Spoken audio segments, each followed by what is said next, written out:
Siyakwemukela kwesinye isiqephu sethu sezindaba iEThekwini News in 60 seconds. Umasipala weTheku uyaziqhenya ngokusingatha ngempumelelo ingqungquthela iAfrica's Travel indaba lapho wamukele khona izithunywa ebeziqhamuka emhlabeni jikelele. Umengameli Cyril Ramaphosa uyena ohole lo mcimbi ehambisana nongqongqoshe wezokuvakasha uPatricia de Lille, imeya yeTheku Cyril Xaba nababambi iqhaza bomkhakha wezokuvakasha nowezamabhizinisi.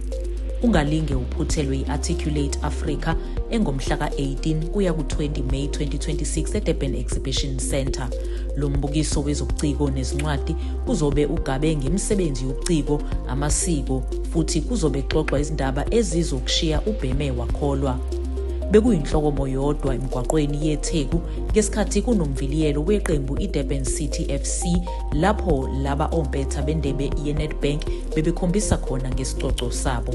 Asizibeke lapha okwamanje, asiphinde sihlangane ngesonto elizayo.